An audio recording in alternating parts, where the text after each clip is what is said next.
Hi there, computer friend Connie here. Let's get into Word. I'm going to do kind of a beginner lesson to start with, and then I'm going to roll into maybe a little bit more advanced. It may not be advanced, but maybe a little bit tougher than beginner, let's say.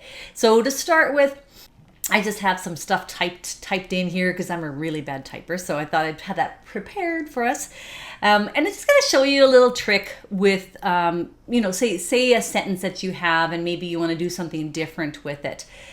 So first off, if I want to select the sentence, I'm not going to click and drag. I'm against the click and draggers. So that's the stand I'm taking. I want you to do it quicker. And so you could do it quicker by, see how my arrow is in the left margin and it's pointing to the line? If I click, it selects the line. Now another way, it selects any line you're pointing to, by the way. So there happens to be a blank line here. That's why it's selecting it. Another quick tip on selecting is 2 clicks, select one word.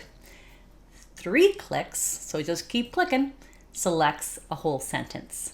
So that's another way. So if you're click happy, then maybe this happens to you by accident, but maybe sometimes you do it on purpose. So there's a shortcut for you. So anyways, we're going to work with this sentence here. I'm going to do a couple things to it, and I'm going to introduce you to actually a button on the toolbar that, and this is a button I hardly ever used in Word. And then one of my students was doing something, and I'm like, right, I forgot about that button. So I'm gonna remind it. I love using this button now. I haven't forgotten about it anymore. But it's right on our toolbar, kind of in that font area here. And it's the one with the big A and the little a. And this button lets us change the case of our sentence or our words in our sentence. And so if you typed a sentence and then you changed your mind about, the starting word or something like that, and you didn't have the sentence case, like I know we can edit it and fix it. But sometimes maybe you have a bigger area that you're working with. Maybe it's a list you did and you just trying to decide, do I want to capitalize the first letter of every word or of the sentence, or do I want to have it in lowercase? Well, you get the idea. You can pick from this list here, right? So right now it's in sentence case because the first letter of the sentence is capitalized. I'm going to change it to lowercase, so now nothing's capitalized. So exciting. I know you guys are excited. So uppercase, okay, pretty easy. And then capitalize each word. That's cool too. Toggle case. It's kind of a weird one when you have things like this capitalized. You probably use toggle case the opposite ways. I'll take it back to sentence case. So that's just a really basic thing, but I thought, this might be something that can save you guys some time if you haven't discovered it yet. And if you're trying to make a decision on how this document should look and you have a whole bunch of things, if I had like 10 sentences, for instance, it might be a little bit faster for sure to make this change to 10 sentences as at one time. So that would be the bonus. So the next thing I'm going to take you into is, I'm going to go to the next page here. So I'm going to make this a little bit smaller. Hang on. And we're going to talk about a messy document for a minute. So this scenario is, you're typing away and, everything looks fine and you're kind of making it work and you have a list and you're trying to get everything lined up and you think, hey, this looks pretty nice. I like this. And then somebody says, oh, you forgot to put this in your list. And I'm like, what? I can't go and change it now. Or, well, actually I can. It's, it's a document. I can change anything. So remote tech topic. No, that doesn't make any sense. I forgot a word there. So I'm going to go into this line here and put in what I forgot. Remote working tech topic. Oh, now it wrecked my whole list. What am I going to do? So why would it wreck the whole list? What is going on with this list? So what is it doing to our list? So this is kind of a scenario of, when things kind of don't go the way they're supposed to and you have to make a change. At first it looked fine, but then as soon as we made that change, that's where it starts to haunt us a bit. So you may have heard me talk about this before, but I just wanted to give you a demo in real life so you can see it. And so what you probably maybe some of you have figured out by now is that there's too many tabs in here or not enough tabs. So I'm tabbed to a certain place to make it all fit. And so you might say, well, why don't you just go to each line, Connie, and just hit the tab key and make it all fit again? Okay, so that's the long way of doing it, right? So that certainly gets it done, right? But I know it didn't take that many seconds, but it took time. And let's say you had another edit later on that, dealt with something else. Well, we don't want to have to keep doing this, right? It's better, rather than hitting tab, tab, tab, tab to make things fit, we want to set the tabs to the right place and then adjust them as we need to. So what we're going to do is we're going to look at behind the scenes in Word. So do you guys know what your behind the scenes detector or button in Word is? What's your behind the scenes detector in Word? The one I'm looking for is the paragraph or hidden character marker. So it's called Show Hide. So if I click on that, that tells a story. So if I were to go and look at someone's document, they're like, hey, Connie, help me fix this up. I would always turn this on because this tells me, this tells the story. This tells me what they did. I'm like, oh, I see what you did. You hit the tab too many times. Bad, bad, bad.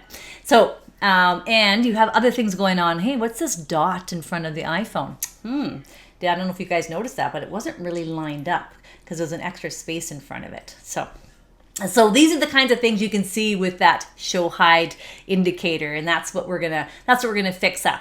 So we're gonna get rid of these tabs. I'm trying to decide how difficult I want to make this for you guys. Okay, I'm gonna get rid of this one because it's really easy. So I got rid of that extra space. But this stuff here, you know what? There is a way to quickly replace these, and I'm not going to get into it right now because that just will take me too many times. So I'm just going to get rid of it a little bit more manually. So just excuse the example. So let's just get rid of it here. There is a faster way than this, but I'll show you that another day. So this way, we'll just kind of do it this way to get it done. Now I'm sounding like some of you guys.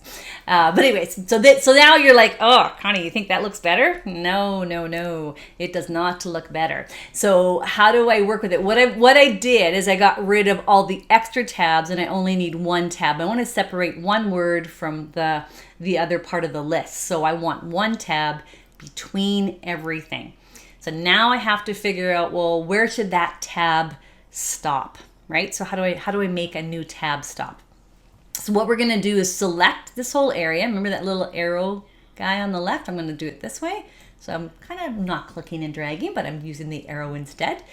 And then I'm going to go up to my ruler bar at the top here. And I'm going to make a little L here. And watch it not work for me because I'm... Okay, so then as I move the L, see how things are moving with me? Right? As I move the L, which is, L means left tab. So everything's lined up to the left. Okay, and so now everything is lined up nicely. And if I take out a word, like say I take out that word, it's still lined up. If I add more words here, whatever, it's still lined up. So nothing can mess it up. I mean, of course, if I keep going and it starts touching the next list, then all I do is I'd have to make sure I have it selected and then just move that L to wherever I want. Right? What do you guys think? Does that make sense? Do you like it? Something that, how many of you are good at setting up your own tabs? Who loves tabs? Or who's now learned something new about tabs? Pick one of them.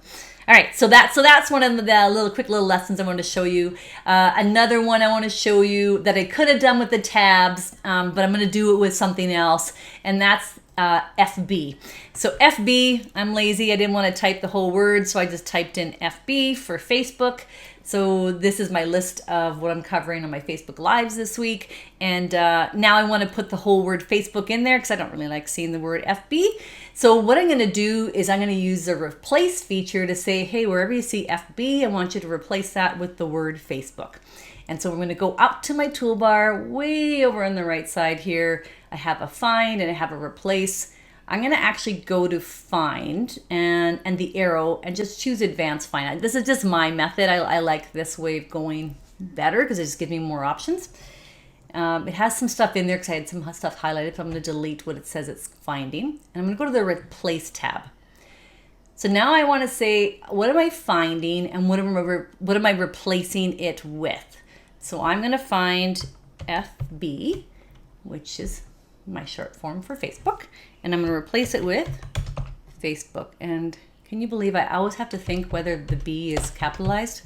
Some things I just can't spell or remember. All right, so I'm not putting any extra spaces in there because FB, that is, one concise word. There's no extra spaces.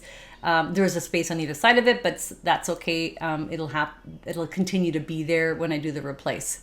And so FB replace with Facebook. Ready?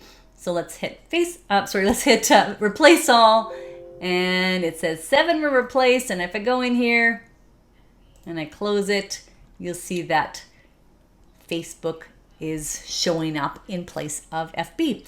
And what else are you noticing though? It's kind of interesting. I typed in Facebook in lowercase, or like a sentence.